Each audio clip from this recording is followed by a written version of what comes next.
Good morning, good morning, good morning, good morning, good people. Come around.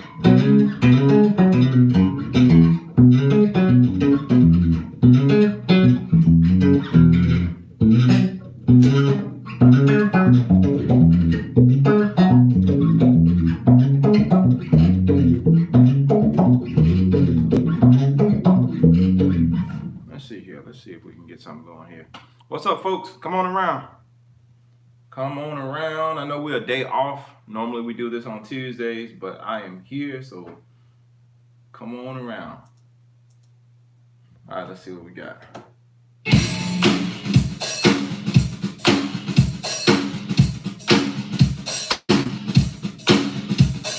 What's going on, Sir Blue?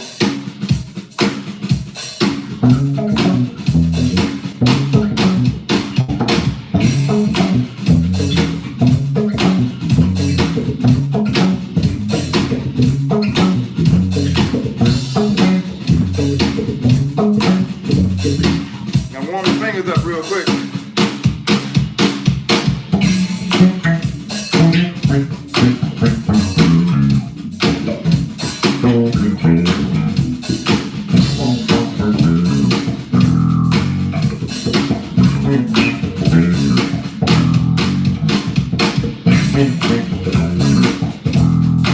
What's up, man?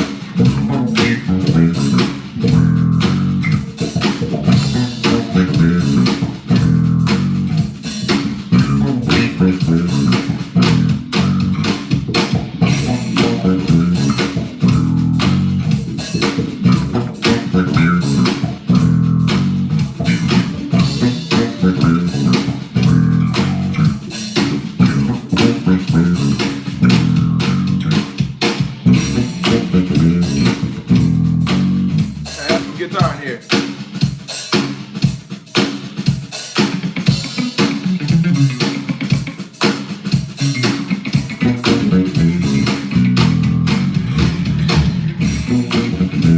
What's up?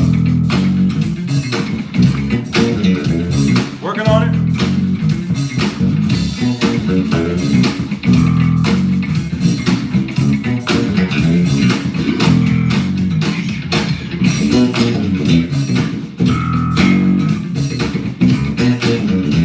What's up, Steve?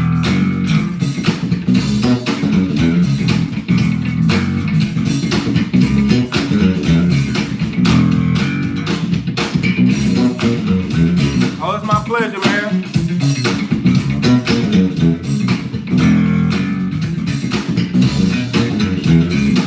Indonesia in the house. What's up?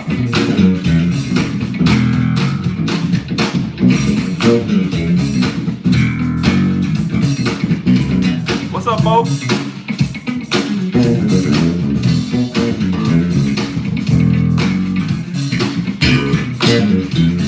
Jerry, I see you.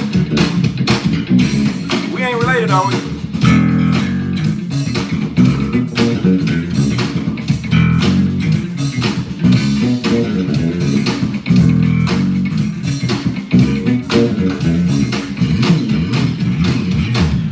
China, what's up?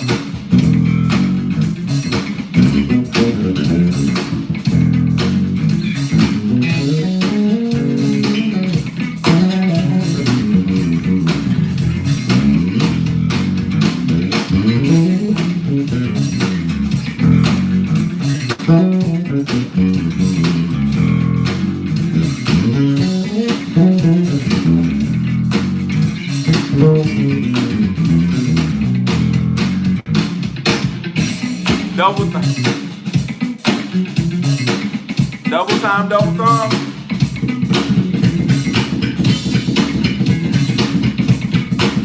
That's what you're talking about? Adjust this camera a little bit.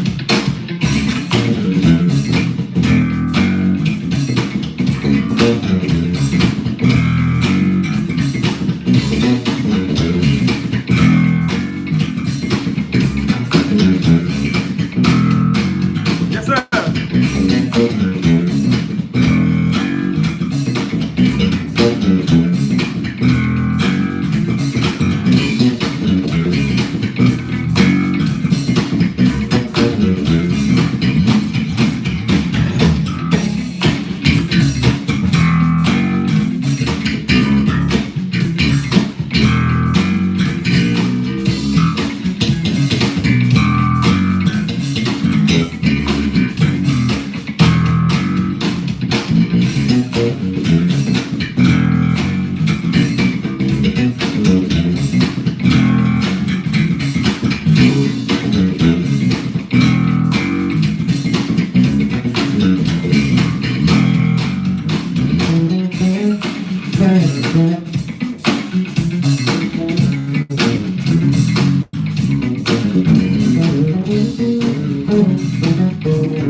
still asleep.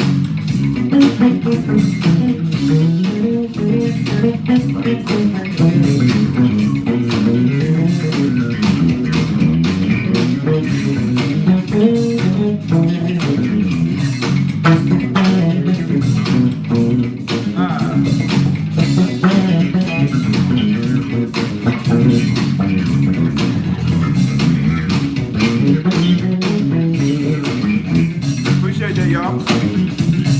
I'm trying to wake my hands up. Oh yeah, I'm playing the invisible guitar.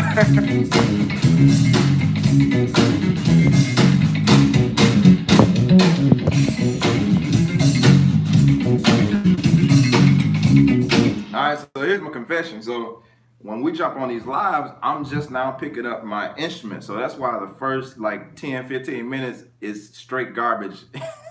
In my opinion, my hands haven't been warmed up or anything like that. I'm normally, I get up, I told y'all guys, I have a routine in the morning. I'm up, I get up and do some like meditation stuff. I'm normally up at like 5:30 in the morning, but I get up and do some like meditation stuff and reading and exercising. So I just finished with an exercise and came over here and played very briefly before we went live, because that time goes by really fast early in the morning. So y'all actually get to sit in on me trying to warm up and wake up my fingers and get to hear all the garbage that I had to get out of my hands before I really get to some, what I consider some good playing.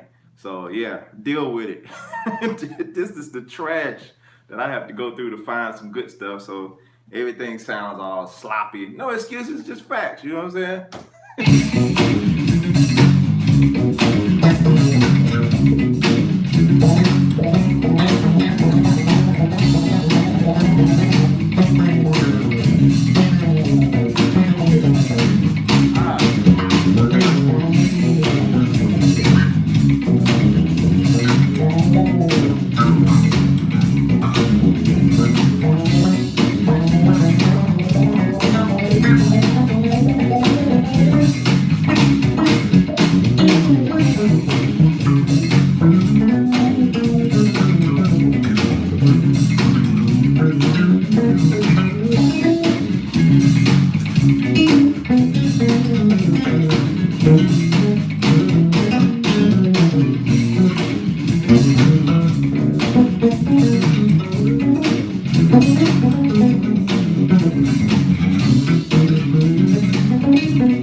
Alright, so most of y'all probably know, if you watched the video, that's the cover that I did of Been Good by the Williams Singers. I did a full cover of that. The video is on my channel. It's like the last thing I posted. If you haven't seen that, be sure to go and check it out. And yeah, I just had some fun with that particular thing. So we're gonna jump right into this today. I wasted enough time goofing off, and I promise y'all I'm gonna put some practice in and put a better video or something up that's a little more polished. This is very, very raw and rough. So that's the problem with perfectionists. We often criticize everything. Nothing is ever really good enough, because I'm gonna criticize everything I do because I always hear my own mistakes, and that's a good thing, and it's a bad thing because it can cause you sometimes to discount who you are as a player, to discount your own ability, because you're always striving to be, the next whatever in terms of the next best thing, not in comparison to anybody else, but in comparison to who you can be. It's like, okay, I know I can play that better, I can do this, I can be more clean with that, I can be more precise. So trust me, if you're one of those people who are always critiquing yourself, you are not alone. Anyway, y'all, I know that was lame as all get out, but yeah. So the topic at hand for today is Don't compromise. And when I put that thing up, I'm like, okay, don't compromise what? Don't compromise. You know what I'm saying, Stephen? Listen, when I put that topic up, man, don't compromise. That is such a what's up, Hank? That's such a true statement about not compromising. A lot of people fall into the category, and I notice I have a lot of people who are church players that follow me, or people who are believers. Most of you all that follow me, or at least most of the people that I've seen play at church, and so this is not just for church musicians or people who play in a religious setting, but anybody. Don't compromise who you are. More importantly, don't compromise your integrity for the sake of a gig, for the sake of a check, for the sake of money, for the sake of notoriety. I see so many musicians, man, that I've come up with, or people that I've seen grow over the years throughout my career, that have just completely compromised everything that they are and everything that they stand for in order to, I guess, get ahead. And I know this is one of them topics that I might get a lot of people that walk out like, hey, I'm good on this. But it's cool. For the ones who want it, it's here. And I'm just giving you something. Here's my thing with when I go live, or when I share information with you guys. My goal and my ultimate thing is I want to be able to give you something that helps you. What's up? I am Russell, hear me, bass. My thing is always to give you guys something that helps to move you forward, because I hate to get on here every week and take a hour or so of your time and you don't get any information that actually moves you forward, or that actually helps you go further, rather than just being impressed or being entertained, rather, by something that I'm doing. I'd rather give you something that are going to be tools to help you guys. And I do realize most people watching me, a lot of you guys are actually older than I am. I'm not that young either. I'm like 36. How old am I? 36. Yeah. But I do want to give you some practical stuff that I feel like in my years of playing, my short time of being here, I've learned a lot of helpful things. And I feel like one of my goals is to really try to save people years, especially if you're 50 something, but you've only been playing for 2 years. I'm older than you technically, you know what I'm saying, when it comes to this instrument. Good morning, Karazin. I think I said that right. I think I always ask you that. Germany, what's up? But yeah, so I want to give you something that's helpful to you. Don't compromise anything. Don't compromise. I'm not saying compromise. Yeah, you're 37, you win. I'm not saying compromise is not necessary in some regards, but when it comes to compromising your character and who you are as an individual, I always benefit from something from it. Okay, thank you, Johnny. I appreciate that. When it comes to compromising your character and your integrity, good morning. Who is that? Isaiah? Good morning to you. Don't compromise your character. There were some gigs, I'll share this briefly.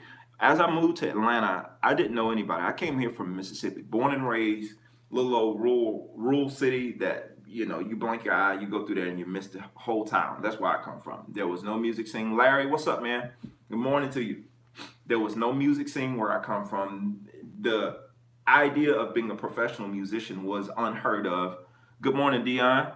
Whoever that is, Chinese characters, good morning to you too. I don't know how to read that, but yeah, good morning.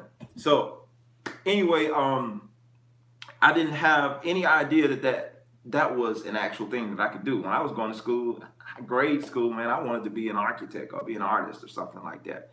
I had no idea that being a professional musician was an option. So, of course, I'm green to everything. I moved to Alabama, giving you guys a quick little rundown. I moved to Alabama, go to school over there, start studying commercial music. Of course, my mind is opened up to more opportunities. I still don't quite know all what I can do, but my mind begins to be opened up to more opportunities. And so finally, I land here in Atlanta, culture shock completely, because what I thought I was doing, and I thought I was pretty good, I realized that everybody down here is good. Like, for the most part, all the musicians are good. So being really good down here is considered mediocre, because the average musician is really great. You know what I'm saying? So I was just thinking about that. Integrity is so essential in music and personal development. You have to have talent, but no character, and miss out. Yep. Integrity is very, very key, Stephen. But one of the things that for me that I noticed, it was very difficult for me when I first got down here. One, because I was behind. I grew up in the church. I grew up in a very, very religious background, upbringing. Now, I'm not saying that my folks did everything that was right. I'm not saying that. There's a difference. I grew up in a religious upbringing, which means I didn't play a lot of secular music and all that kind of stuff. So when it came to doing certain types of gigs, I had to work really hard to learn the music. Oftentimes, I would do gigs and I had no clue some of the songs that they were playing because I wasn't allowed to listen to that music. Now, I did sneak and listen to some stuff growing up, but I wasn't allowed to listen to a lot of the top 40, secular songs. So I had no clue when I did certain gigs. But the more I got into my career, I realized the more I didn't really care for those environments. As I began to learn myself and begin to kind of become self-aware as a musician and, just kind of figuring everything out because it takes a while. I was young, still trying to figure things out, early 20s. You think you know it all, and then at the same time, you don't know anything. So, no shade to the 20-year-olds that are watching this, but you gotta, it's a lot to learn. You're going from 20 whatever to, I ain't gonna even give a cap to it because you never stop learning. And the thing is, I started kind of discovering and I noticed certain environments would make me uncomfortable. But because when you're a working musician, almost a starving musician, and you're needing the money, you'll make the exceptions if you're not careful, and you'll start making things okay.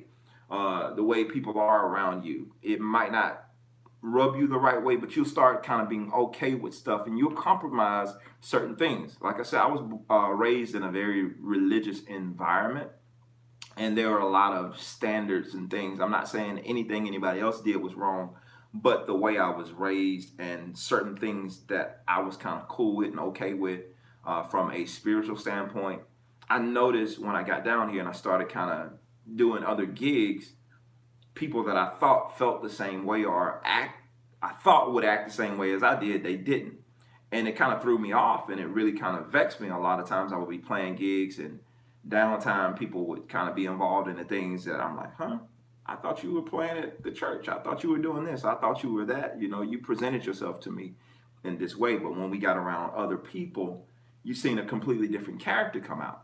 And for me, that was a huge problem. Not to say I had everything all together myself, because I was working through some things that I was struggling with, and these things were not helping me. What does that have to do with your playing? You know what I'm saying? So my playing was affected by that in the way it felt like I wasn't being honest with who I was. And the other topic that I was going to call this particular thing today was be original. I didn't feel like I was being original because I wasn't being honest with who I was. I found myself in situations trying to fit in, never been one to try to keep up with the crowd, never been one to try to fit in. But musically, I was trying to fit in and trying to enjoy music that I didn't really care for. I didn't say that the groove wasn't funky or anything. I just couldn't connect with it. It was just certain things I couldn't be honest about when it came to playing certain music because I couldn't connect with it. Does that say that I didn't play some R&B gigs, some things that were secular? Yeah, I played tons of things that were some secular gigs, some R&B gigs, and not all of them were bad. I'm not saying that, but it was certain things, certain environments that people would be just doing dumb stuff for. To keep from going into any more detail, I was being exposed to things that I was trying to get away from as far as building my own character, trying to be a young married man and all this kind of stuff. Floyd, man, I really worked through it, and it came to a point, just to kind of shorten this story down, it came to a point where I had to make a decision. You know what? I'm no longer gonna take these types of gigs, because to be honest, those gigs weren't really paying that much in the first place. And even if they had been paying that much, it was causing me a conflict between what I was trying to, how I was trying to grow spiritually in terms of trying to become the better version of myself. It was creating a conflict that was just bumping heads with who I was trying to be versus this person that I'm having to be to fit in, or the person that I'm having to be to not look like the oddball. And it just came down to the point where I just made a decision, you know what? I'm not going to take these kind of gigs anymore. Now, that caused a strain. I will say this now, that caused a strain, just in case some of you are in a similar place. Financially, it did cause a strain right away. But what's going on, Damien?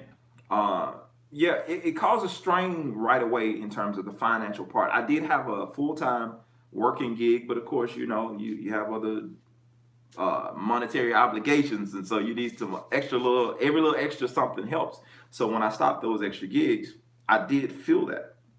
But what it caused me to do at the same time, it caused me, and this is the point I'm trying to drive, it caused me to start looking at other options. It started to, okay, I see you got MTD base. That's what's up. It caused me to start looking at other things that I can do to supplement that income that I was missing from these other types of gigs. So glad I caught your live stream and following since I saw you on Google. That's what's up, Damien. Glad to have you here, man. Let me see who else I missed real quick. Mario, what's that you said? When you can't connect with the music, you can't feel the music, which affects exactly. That's my point, Mario. That's exactly what was happening with me. I wasn't connecting. So, like I said, I started finding my own lane, so to speak. And this is kind of where the solo artistry actually started to begin, because I started looking for other avenues, other ways of being able to express myself musically without feeling like I'm having to compromise my integrity and compromise who I am. I started creating other ways of making income. It's like I told you guys on last week when we were talking about finding other things if you don't have anywhere to gig. I don't know if all of y'all caught that, what I said last week, but you have to go out and kind of create some things. Like, here's an example. If you're in a similar situation, if you're in a city that doesn't really have a music scene, there's not a lot of gigs, there's not a lot of people calling you, because this was one of the comments that I got on last week. Well, what do you do when you're kind of in a place and you don't get the calls for the gig? So what I did was basically created my own gig. You know what I'm saying? You got the option of either putting together a band or going solo. If you have the ability to go solo, find you a local restaurant or something like that in your city and go talk to the owner, figure out who the owner is, go talk to the owner and ask them, listen, what's your slowest night of the week? They give you, okay, this day, Tuesday, for example, is my slowest night. And offer your services. Listen, I love to come in here, and I'll even offer to do something for free. You know what I'm saying? Like, not ongoing, but offer to come in one week and listen, I'd love to come in and play for an hour or so or 2 hours and just do a set and just kind of see how the crowd responds. At least allow me, if you have product, hey, allow me to sell some of my product, some of my original music. Or, you can go in there, if you do the cover thing, go in there and play some covers of some stuff that people know. There are ways, and you can set up a tip bucket. There are ways of getting around compromising who you are, compromising your integrity. If you can't find the gig you're looking for, create it. You know what I'm saying? The restaurant might be one situation. It was another guy that I studied. I seen a video on this guy years ago, and I'm gonna get to y'all's comments. I seen a video of this guy years ago, and he was talking about how he was doing this very similar situation. He was playing this gig that he absolutely hated.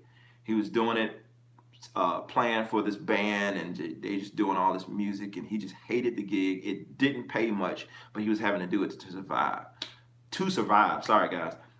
So he got tired of that, and he made a decision that he was gonna take his piano, or his keyboard rather, and I think he lived somewhere in California, like San Francisco or somewhere. And there's this place there, and if any of you are from that area, don't shoot me because I don't know specifically the area he was talking about, but of course it was on the water. So he took his keyboard and set it up, set him a little amplifier up. He would go and take his microphone and his keyboard and set up, and he would go play there 5 days a week, like maybe 3 to 5 hours a day. 5 days a week. He would sit out there and play. He had some material that he had recorded. So he would bring his CDs and set them out, and he would play. And he did this like 5 days a week. 5 days a week. And what would happen is the people that liked his style of music would come over And they would sit and enjoy his music and give him compliments and all this kind of stuff. Some of them would leave tips. A lot of them would purchase his music because they liked what he was doing. He went to a place that it was really high in traffic. It was like a tourist attraction. And he went to this place and he would play and he would sing and he would do his original music. And not everybody stopped. A lot of people passed him by. They just kept going. But he had a good bit of people that would stop and entertain what he was doing. You know what I'm saying? They would listen to him and like, oh yeah, man, that's dope. Give him money and all this kind of stuff. Well, in the course of 3 years, this guy made $150,000 just doing that 5 days a week in the course of 3 years. So that's roughly $50,000 a year that he was making because he created something. And his philosophy, somebody asked him about, like, how did you come up with this philosophy or the idea to do this? He said, I just figured, I just make the food. I put the food out there and the people who are hungry will come and eat. It's that simple. And I took that philosophy even when I'm, in India it's evening. Oh, wow. When I decided to do that gig that I told you guys about that I was doing, I took that same philosophy. I just take the food and I put it out there and the ones who are hungry and come and eat. So you could create a gig, you can create a situation that won't cause you to completely sacrifice the integrity of who you are. And you could still kind of make a decent income. Of course, it might be rough getting started. Now, the guy that made $150,000 in 3 years, that don't say he made $50,000 the first year. His first year may have sucked. He may have made only $5,000. But the next year, he could have came back and did $75,000. You don't know. So it's one of those things, once you go all in with it, you have to have your mind made up. Listen, there's no turning back. I'm going all in. And you have to put everything you have into what you're doing. From experience, you can't go half at it. You can't go, I'm not going to say the other part of the half. Y'all got me. You know what I'm saying? You can't go halfway at doing anything that you're trying to do. You have to go full in at it. I'm missing some comments. Let me go back here. Let me go back up. I see some of y'all chiming in and talking and what have you. I'm sorry. I live in South Korea. I'm sorry. I got the characters wrong. All right. So let's see here. Who did I miss? All right. I seen Damien's first message. No, that's two different. So Damon. All right. Keep it up, bro. You really helped my bass playing. Cool. Who is this? Michael. You addressed this when you had to share it in Tupelo. Yeah. Yep. I absolutely did. So you're from Tupelo, Michael? I'm terrible with names, so I'm good with faces, terrible with names. Exactly how Salt Lake City is. Myself and a few bros started a band. And you know what I'm saying, Mario? That's what I'm talking about, man. You don't have to be subject to what everybody else is saying is the way. Valerie Thompson, good morning. I love this channel. You've helped me a lot with your shout bump course. This different message, so important and relevant. Yeah, absolutely, Valerie. And thank you so much for being a part of that shout course. I'm glad that it helped you. Let's see here. Roca, 4-string or 5-string? This is a 5-string. I think you're asking about my bass. This is my signature Isabella from Warrior. It's a 5-string. I saw that from Damon. You said it's evening in India. Roca says 8 p.m. in the Philippines. Man, that's so cool. I know it's just time difference, but that's the coolest thing to me for whatever reason. I'm weird, y'all. Sorry. I'm normal and weird at the same time. Hey, Jermaine, what's God's favorite chord? Jesus. All right. Roca, here in South Korea. See you then. Australian. I'm Australian. Damien. That'll do. Okay. Gotcha, Damien. I see everybody shouting out there. See, everybody got the city on point this morning. Bangkok. What's up, Bangkok? Yeah, just go ahead and drop your cities. Go ahead. I'll shout it out as I see it pop up on the screen. But that's the thing I'm saying, guys. Hopefully, I'm not going to be on here too long today. From Boonville. Okay, I did a class. Okay, gotcha, Michael. Yeah, I did the clinic. Yeah, at Northeast last year. Was that last? Yeah, that was last year. Hi, Jermaine. How do you work baseline of the song? Great question, Joseph. Love your laugh. Oh, wow. Love my laugh. I got a weird laugh. Yeah. So, working through the bass line of a song. I don't know. Like, it depends on what the song is doing. A lot of times it takes me a while. If it's an original bass line that I'm coming up with, it takes me a while and I go through several ideas and I see what works the best with the groove. I'll demonstrate here with this particular thing that I did for this cover of Been Good. Once again, if you haven't seen that, Miami, what's up? Brazil, what's up? We got a lot of Brazil in the house this morning. Macedonia. Oh yeah. Julius, I see you. Oklahoma. Let's see here. The way that I approach this bass line, like the original bass line for this groove, let's see here if I can pull it up. Come on, play.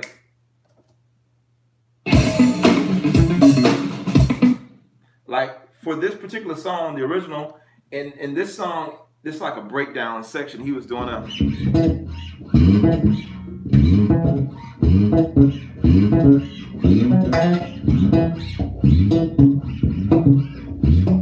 If any of you know this song, this original song, that's kind of what he's doing in this breakdown. It's like.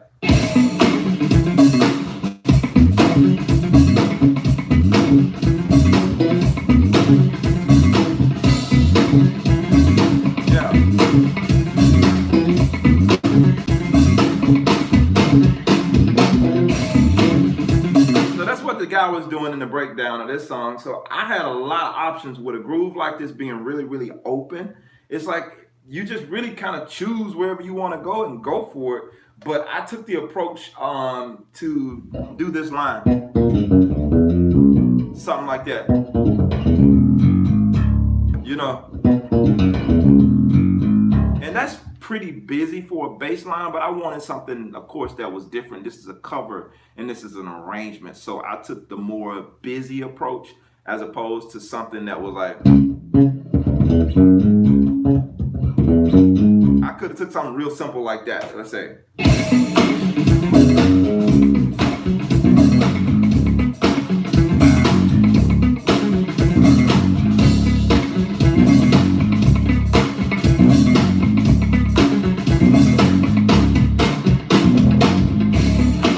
The meat and potatoes of the particular groove that I was doing, but I was adding the little notes in between.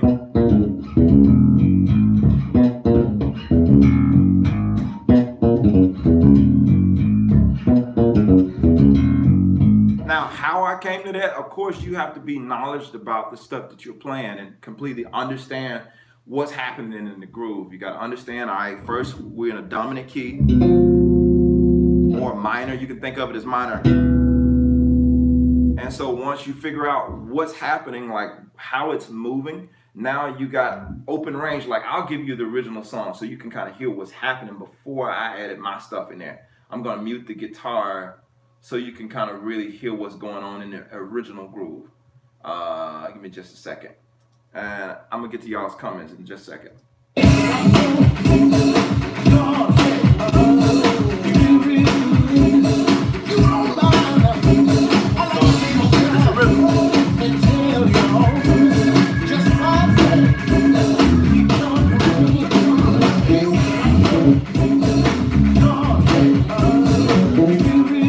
What the original bass player was doing over there, and so he just kind of left it really open and just kind of plays ad-lib. It was like an ad-lib type bass line. It's not really like low heavy. It's just more.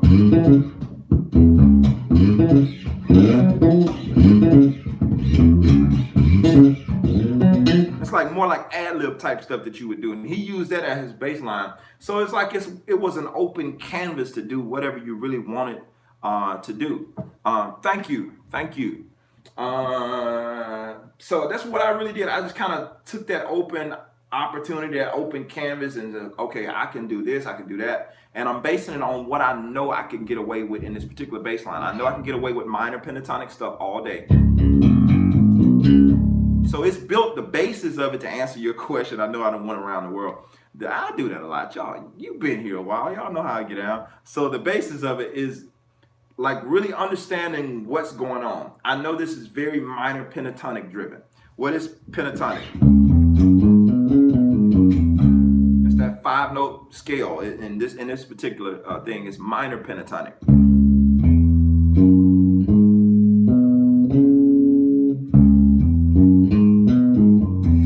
There's your scale.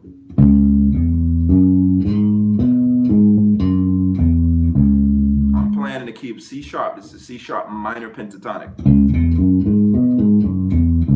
All right. notes to choose from when I'm building, you're gonna have to watch another video for that. I'm not gonna break down all of that in terms of creating a lick. Because I'm not being rude, but I just have so much content talking about creating licks and all that kind of stuff. For the people who watch all the time, it'd be a disservice for me to spend that video talking about this.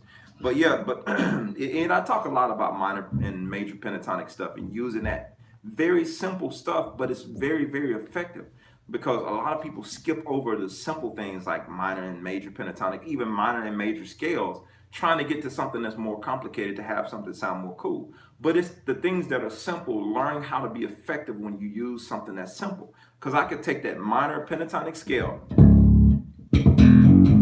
that's it, that's a bass line right there, and add octaves in something that's simple. 1, 2, 3, 4. 4 notes. And I can build a crazy grooving bass line with 4 notes. And just adding octaves and that kind of thing. Here we go.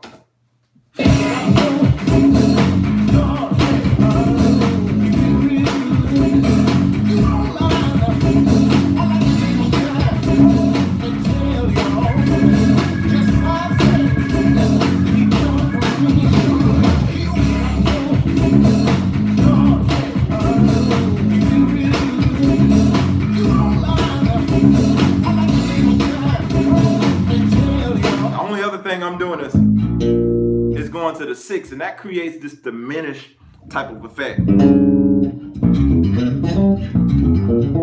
So it suggests when I'm not, that's something extra. It ain't part of this 5 notes, but just trying to be suggestive in my bass lines. I don't do that every single time, but it suggests that you can kind of go for this diminished idea, which creates a whole nother type of tension in the groove. Now, I wouldn't do it every time. I think I did this one time in this particular groove. It's like,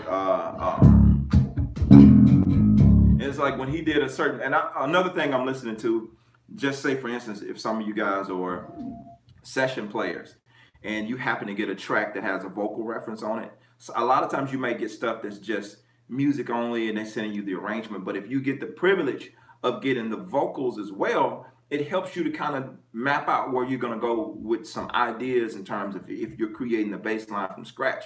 Because I could hear some things that he was doing vocally, it suggested I can play this diminished note over top of this groove as well, and it will work. I'll show you what I'm talking about here. Let me get to it. Now check this out. Listen to the lead vocal.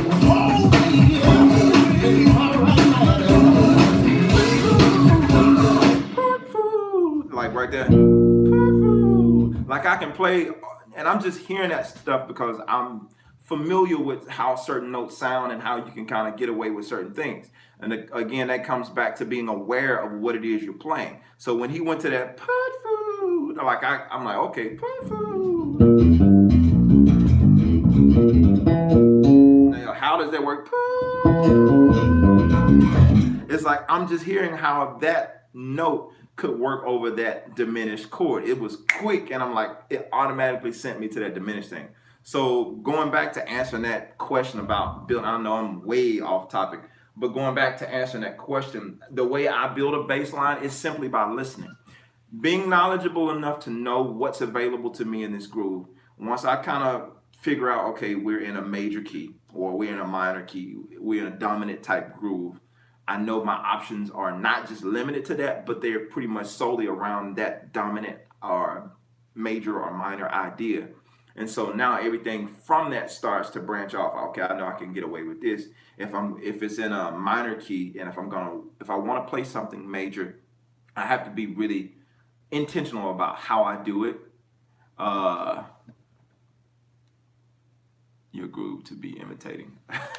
If I'm gonna do something, I have to be aware again what it is that I'm hearing and how it fits into the groove, and being aware of how it fits into the key, and that takes time. It just, to be honest, this didn't happen overnight, and it's a process to getting there. And you really have to be hungry. You have to study people that came before you, study other great bass players, study other great bass lines. Now, I didn't add that part into it because you can know all of this stuff. But if you don't understand the bass as an instrument and its role in terms of knowing other music and knowing other bass lines and seeing how other people kind of approach similar grooves, you don't have a reference point. So you have to have some type of reference point to build from. And once you have that reference point and you're solid with that reference point, now you can begin to start creating your own stuff. But if you haven't been hearing, you haven't been exposed to stuff in this genre, for one, like this is a gospel quartet song, but the vibe that I took for it, I didn't take the traditional gospel quartet vibe.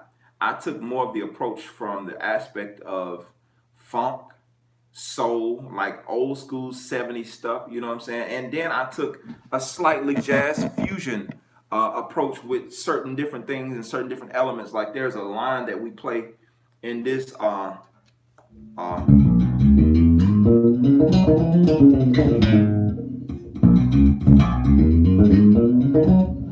the line goes something like that. Let me see if I can find it real quick. It's like real jazz bebop type deal, and that's the only way I could have came up with that line, by having some type of reference point to jazz. I had to listen to jazz. Thank you, Lawrence. So check this line out right here.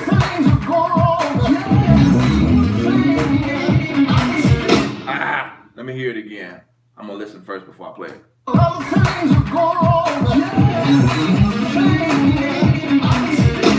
Okay, that's it.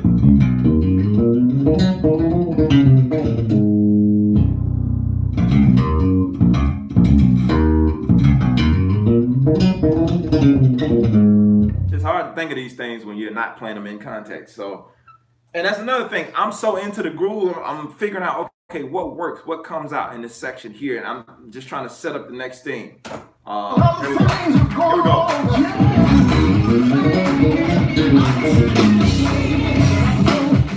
I'll do it again.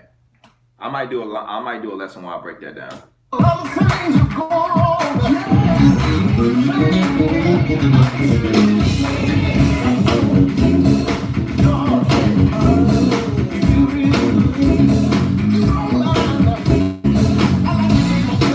So, you know what I'm saying? I got that line. That came from like a jazz background, like not a strong jazz. Like, I don't want y'all to get to thinking like, man, I did like just hard years of playing jazz and playing standards and all that. I do know standards, and I have played an extensive amount of jazz, but I don't consider myself to be one of the jazz experts. What I am saying though is I've had enough of that influence by listening and by understanding some of what they're doing to know that I can implement this into a funk groove.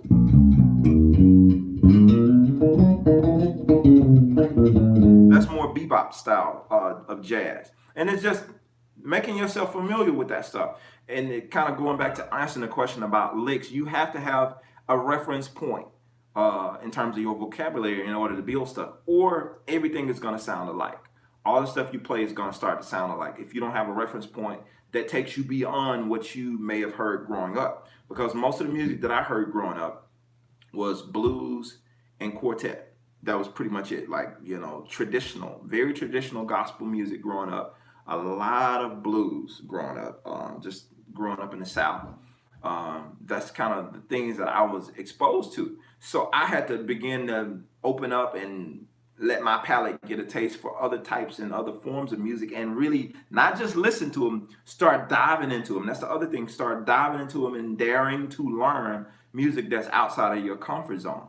It don't mean you're going to play it on a gig anywhere, but actually pushing yourself to learn this music. You know what I'm saying? Even if you're learning, we were talking earlier about compromise and not compromising your integrity. Now, here's the thing. There are some songs that I've learned just for the sake of studying my instrument. I have no intentions of going and playing some of these songs on gigs. Some of these songs I learned because I had to play them on gigs. Like, for instance, Anita Baker, Sweet Love.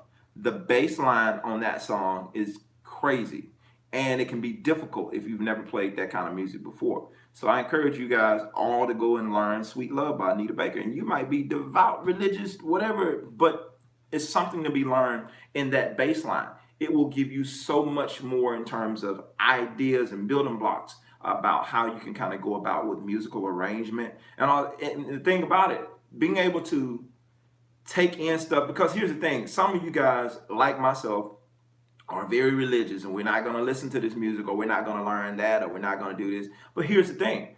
When stuff come on TV, do you turn it off when you notice that everything ain't pure, so to speak? Granted, I screen a lot of the stuff that I watch. I don't watch everything. And so I'm not giving, for you guys who are like super religious, I'm not giving you a license to go and, start doing crazy stuff. But I'm saying some things might be necessary for you to at least listen to, and not necessarily make it a part of your regular listening, but learn it just for the sake of learning it. Because there's some music that's kind of raunchy out there, but the bass line is like, okay, that's cool. I learned it and I pulled it away from that and I put that back. I didn't mess with that, and I didn't just keep buying music from the artist. It's just like I learned this for a particular gig, and I took stuff away from that to help my playing, to help myself grow as a musician. But at the same time, I didn't lose myself in that. It's a balance. You know what I'm saying? It's a balance of figuring out how much you're going to take into that music. Because when I'm in the privacy of my own home or in the privacy of somewhere, just learning it for educational purposes, I'm not surrounded by a group of people who are drinking, or who are not saying that anything is wrong with drinking. But for me and what I was experiencing, I'm not surrounded by people who are on the influence of drugs, who are acting a complete nut, who are being very persuasive, who are trying to influence you or trying to encourage you to do things that that not part of your character. Those things weren't a factor while I'm trying to learn this music for educational purposes. So that didn't affect me. Once I learned this song, I moved on and went on about my business. And that was the end of that. I get back to the music that I really like to play, but I learned this and it helped me to grow as a musician. I know this is way too much information for some people. Let me see here. Sorry, y'all. Y'all know me. How can I keep my fingers relaxed while playing? What you mean relaxed, man? You gotta get. No, I'm just playing. Really lock down the things you're playing in your muscle memory. If your fingers are not relaxing when you're playing, you're probably not putting in enough time practicing, to be honest. Because that's the only time you find yourself stumbling a lot, because it's something you're not sure of. And the only reason you're not sure about certain things is either, like me, is super early in the morning and you haven't warmed up your hands properly, and you haven't woke up. Because the more I play, the cleaner I get, for me personally. Notice like, that's not as clean as I want it to be, but it's cleaner than it was this morning. So you have to put in that time and make sure you're warming up your hands. It's just like a car or something. You can't just get in and turn it on nowadays. These cars you can. But back in the day, the older cars, you couldn't just get in them and take off driving. You had to warm up the engine, let the oil and everything get the flowing through the engine, and then you could take off. You have to do the same thing with your hands. Try to stretch your hands. This is something Bubby Lewis talks a lot about. If any of you guys follow him, I got big hands, you see. But try to stretch your fingers as much as you can. Make sure you're stretching your wrist and all that kind of stuff. I don't do that as often as I need to, but I do when I think about it, try to make a habit of stretching my hands, stretching my wrists. I might get on the floor and kind of turn around and do some stretches to make sure that I'm keeping the joints and the fingers loose, as well as putting in a lot of practice. So when you start to play, you can relax. Now you're not even thinking about it. It's just something that's a no-brainer, You know what I'm saying? You're not thinking about it. It's part of your muscle memory. Once it becomes part of your muscle memory, like, you don't have to practice on your mouth to talk. But when you were a baby and you didn't talk that much, words were harder to say. It was harder to pronounce words correctly when you were younger. But the more you talked and the more you worked that muscle, it became easier. So now talking is not a thing that you get tired of doing. It's like your tongue doesn't get tired of talking, because that muscle has been worked and developed enough. So now it's a natural thing for you. And the same thing with your hands. It's a natural thing to be able to play once you've got all of this stuff under your muscle memory. It's as natural as sitting down and tapping your fingers like this. It takes no effort to do that, because that's something you naturally do. And you have to make that as natural as playing this instrument. So if you can do this, you got to be able to do that on the fretboard as well. And it should be that easy for you to do it. So it's just a matter of practicing. Let's see here. I missed some other stuff. I really need to work on harmony. Please upload a video lesson on bass harmony. I'll work on that. Hopefully you're talking about the monthly membership lesson. I was replaying the video being good and I was riding in the car jamming. Yes, sir. Thank you, Steven. Here's a question warning. When you're just jamming at home, what do you use for basic drum beats? I'm not part of a band. Oh yeah, there's several things you can use. If you don't have a software like on your computer that plays drum loops, there's this thing that I promoted probably like last year, maybe 2 years ago. I can't remember. I think no, it was last year. Beat Buddy by Singular Sound. They have a pedal, and you can buy this pedal, and this pedal is full. And I suggest this for all of you guys. And this is not a paid ad or a paid sponsorship or anything like this. It's just a cool tool if you don't have access to any type of drum library or anything like that. This is a pedal that you can purchase from Singular Sound, or they probably have it in Guitar Center, or just look it up online. I know they have it. It's all everywhere online, on all the music supply stores online. But it's called Beat Buddy by Singular Sound. I did a video on it. You can look that up, Jermaine Morgan Beat Buddy or whatever. But this actually keeps the time for you. And you can set the tempo of how fast you want the drum beat to go, how slow you want it to go. You can work with different time signatures. It gives you different styles, different genres of beat. It's an excellent tool for practicing if you don't have drums, if you don't have access to drums or anything like that. Man, I'm missing all kind of stuff. Y'all been going at it. And that's cool. I ain't at how many country western players does it? You being funny. I mean, what you prefer, 5-string or 4-string? Most commonly I prefer. Thank you for the person that said your bass groove is very, very good. Thank you, my Korean friend. I prefer 5 and 6 personally for what I do, because I love the low B string. I love having access to the low B string when I'm playing. It's part of my playing. It's part of my sound, and I love having that access. Will I play a 4-string? Of course. I love playing a 4-string, but if it comes to a gig, I'd rather have the option of the low B string as opposed to not having that option. Okay, I think I'm back on track that I can kind of go through here and read. Hola, Jeziel. I think I said that, Jeziel. All right. I'm reading the comments, so y'all bear with me. I'm subscribing to this here. I create a link. Okay. Sign up for the lesson. He breaks it down. Okay, thank you for that, Steven. Your groove, BM Tatum. Hey, Jermaine. MB, I can't read that, but yeah, Jimmy Peter, there you go. I couldn't get you. You couldn't get your name. What's up, Jimmy? So creative. Thanks, Lawrence. How important is it to learn the number system when playing with other musicians? The number system is very, very, very helpful. To learn the number system, I would almost say it's necessary in terms of like for any musician to learn the number system, because it helps you out in so many situations. You don't know what type of gig you're gonna land, and it saves you so much time and effort. Like for me, being able to chart out songs when I'm getting a last minute gig and knowing the number system, that cuts down my time tremendously, and I can go through there and just chart out the song with using the numbers, or being able to communicate with someone that you've never played before.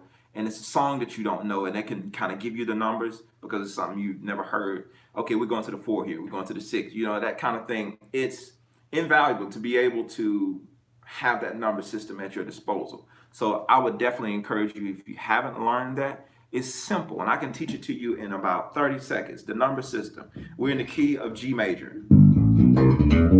Here's the number system. 1, G, 2, A, 3, B, 4, C, 5, D, E, 6, 7, is that F sharp, and back to 1. 1, 2, 3, 4, 5, 6, 7, 1. That's the whole number system. It's literally that easy.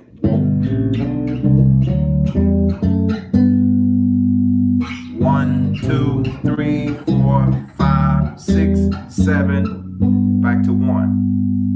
That's your whole number system right there. Bam, there you go. Go back and rewind this video over and over and over and over again. Now, the only thing that gets a little difficult when it comes to the numbers is understanding the flats, and I can give you that really quick. The flats, like if they say go to the flat 5, if it's your 1, 2, 3, 4, 5.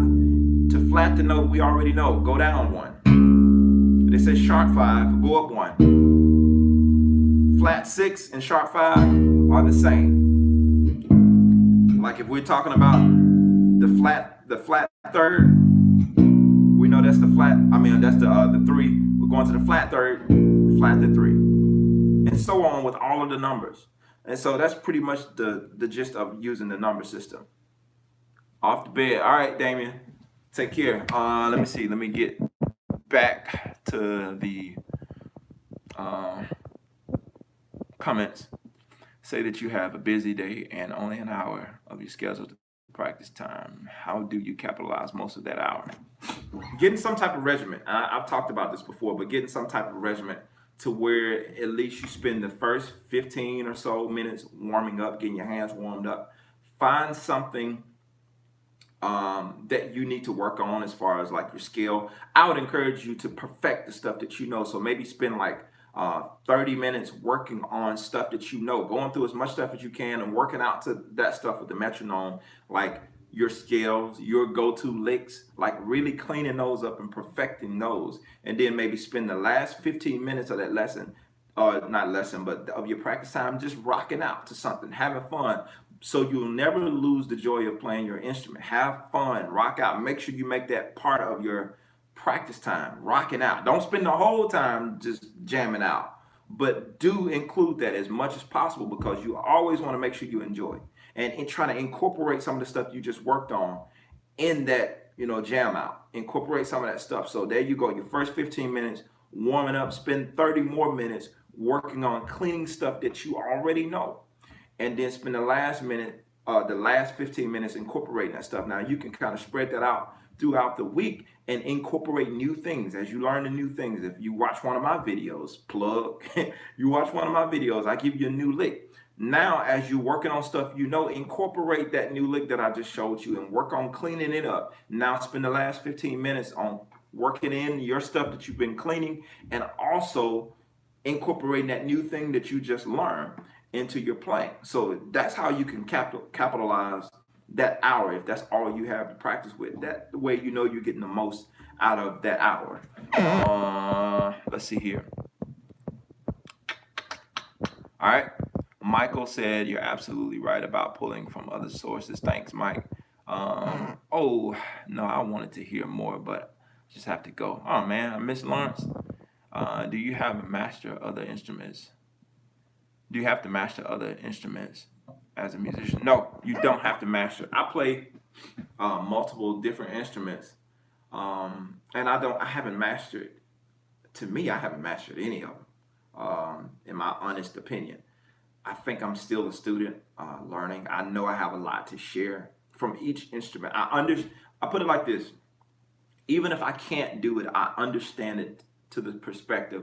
If a master player were to come in here and me as a producer, I could tell that player exactly what I want and probably tell them how to do it. Even if I couldn't do it, I could explain it to them enough to demonstrate what I want them to do. Like if it's a feel that I can't play on the drums clean, I could sing it or kind of fumble around with it with my hands enough to communicate what it is I'm hearing in my head and what I want them to do. So it's not, the mastery of it is not necessary, but being able to hear it and study the music enough to where you know everybody's part and you're familiar. Even if you don't play that instrument, it's like you want to become a producer. The best musicians to me are the ones who produce music. And I'm not saying from a technical standpoint, that's all aesthetic. That's all, the pyrotechnic stuff. You can run up and down the fretboard and play a million notes a minute. That don't make you the best player in my book. Just me personally. I can't even do a lot of that stuff.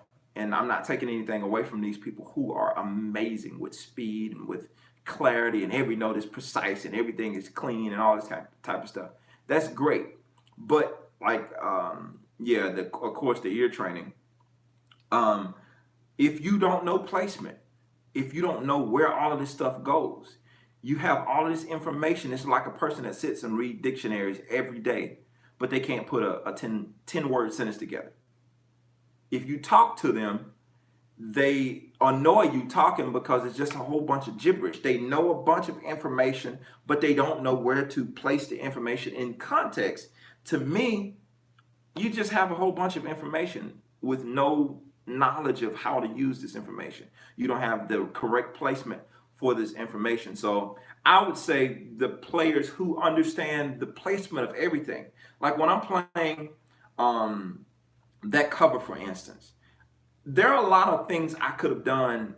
You know, I played all the instruments on that video, and there are a lot of things I could have done and just ripped the entire video. But another part of course, it's a cover, and part of a cover is to showcase what you can do. So I get it. It's to have fun and showcase, but at the same time, it's with respect to the music, with respect to everything that's going on. We got vocals in that track already, background vocals, lead vocals, ad libs, and all this kind of stuff. So my thing as a musician is to complement everything else that is happening. Even though I know 1,000 licks that I could have put, and we could have just been from the top of the song to the end of the song, just I could have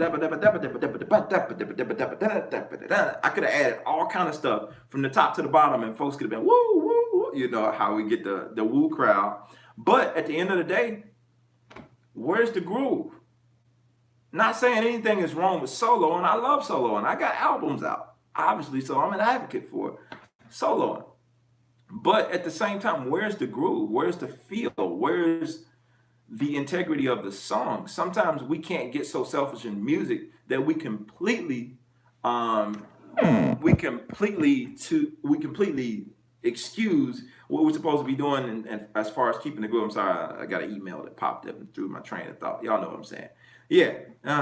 Let me get to some of the other questions. I've been here over an hour. I'm getting loopy. Man, let me see here. All right. I think, okay, Imran had another question. When do you think you should start playing other instruments? Immediately. Start playing other instruments immediately. Don't wait. For me, I kind of started, I've told this story many times. I started playing other instruments just because it was just something to do. My brother and I play multiple instruments, and we never said, hey man, I'm gonna start learning the guitar now, or I'm gonna start learning the bass now. It's just, I started out on drums. And that's not true. I started out singing first. Then I started playing drums and started playing keyboard. It's fuzzy because I started playing a lot of instruments around the same time. Started playing the drums, went to keyboard, and I really got serious on guitar. And I started playing guitar and tuba. Random. I started playing guitar and tuba around the same time. So I really dug into the guitar more because I felt like I connected, out of all the stuff I was playing, I connected more with the guitar. Bass was like the last instrument that I picked up, and I really connected with bass once I started really seeing the really, I can't find my word. Once I started finding out how much stuff I could do on bass and just the effect that it could have, it just blew my mind completely on bass. And I got introduced to people like Victor Wooten, who made me realize I suck. You know what I'm saying? That's a whole completely different subject. But bass was the last thing I picked up. But I'm saying I started playing all this stuff, my brother and I, just because, one, we had just a desire to learn to play music. We went to my uncle. That's why I picked up the guitar. My mom played the keyboard and the bass. My brother played the drums. So when I would go to church, I would jump on the drums. I picked up the keyboard because my mom had a keyboard around the house. I went to my uncle. He had a guitar around the house. Later on, my mama bought another bass, and so we would pick up the bass. So we were just learning stuff just because it was around. It wasn't expensive instruments, by the way, real cheap stuff, but we were learning. So immediately, you should start learning as many instruments as you can immediately. If you're still here, thanks. Just looked it up. 300 US, so about 550 Australian. Okay, I don't know what that is that you're talking about, but I probably missed it earlier. I probably missed this, but how do I structure my practice session? Yeah, I just gave that one, so I'm sure you got that answer. All right, champ, off the bed. I read that one. How can I master my fretboard and also master my modes? Just keep going through them. Make it part of, like I talk about, your practice routine. Make sure that you make that part of your practice routine, and just repetition. That's how you master it, or get close to mastering, rather than doing it a lot. What preamp do you recommend for bass guitar? I have custom preamps in my bass from Warrior, but I've heard. Let's see here. Why did my screen freeze? I don't know why my screen is freezing. If you guys are still there, I got custom preamps in my bass, but I've heard really good talk about the Bartolini and Aguilar, so I can't really give an honest answer in that regard because mine are custom. I got Bartolini pickups, but I have a custom JD preamp. My screen is froze, so if you guys are still there, sorry about that. I don't know what's going on there. I'm gonna answer the rest of these questions and I'm gonna jump off. That's my problem. It's time to physically put my hands on my bass when I can't practice physically. I work on music theory and skills. Yeah, you got to figure it out. And the ear training. I've got to go for now. JD, thank you for hanging out. What type of strings do you use? I use SIT strings. You can see these. Screen is still froze over here. I use SIT power wound nickel.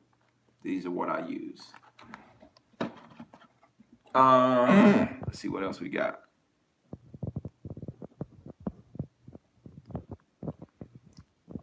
The different world cover. Yeah.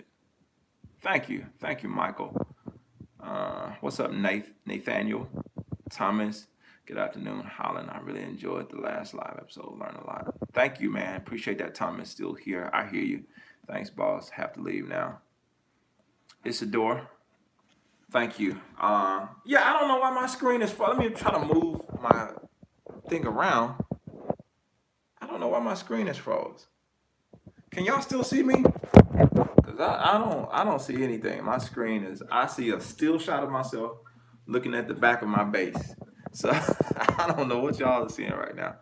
I was thinking of getting a bass amp for under $600. Do you have any in mind?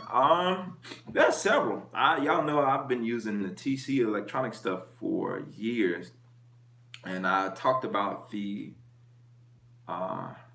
free shot exactly. I talked about the I don't know why I was doing that. No screen frozen button. Okay, you can hear. All right, I don't know what's going on with the screen. This is weird. It's kind of throwing me off. But yeah, you can check out some of the TC stuff. That's pretty affordable, like the BH series or the BQ500. I did a review on it. Really look compact amp, and it is crazy. Like the amp, the power that you get from this amp is like a little 500 watt amp, and it's only like $300 maybe. I think in the store. I had two of them. One of them I gave away. TC sent me two of them. One kind of demo, and then another one I did for a giveaway at Shared for a Cause last year. And so I gave both of mine away because I ended up giving the one I had away to somebody that was in need of one, and I gave the other one away too. But had I not gave it away, I would still be using it. It's a great little amp, and I think for the amount of money, you can take the extra money that you have left over and buy you another little cabinet or something like that. So that's why I recommend. So I'm gonna end this podcast because it's really weird with and froze. Thank you guys for joining me today. Hopefully I answered everybody's question, and remember the whole point of this whole message. I see y'all. It is still frozen. But the whole point of today's message: don't compromise, man. Find other ways around creating the things that you're looking to do. Find other ways to create it. Don't give up on what you want to do, and you don't have to settle for something that you don't want to do. Curtis, my pleasure. Joel, my pleasure, man. Thank you. So yeah, just trying to find different ways of getting around what's, your current situation. You don't want to be subject to like, oh, well, this is what everybody's doing, or this is the only way I can make money. That's not the only way you can make money. Don't compromise your integrity as a musician. Rules. Keep your word. Always keep your word. Don't overpromise and don't underproduce. If you can't do it, let your yes be yes, let your no be no. I'll leave y'all with those two, and that'll be that. So yeah. Anyway, man, thank y'all for tuning in today. I'm jumping off. It's been great, and we'll be back on next week. Look out for the video this week, and thank y'all for rocking with me. I'm out.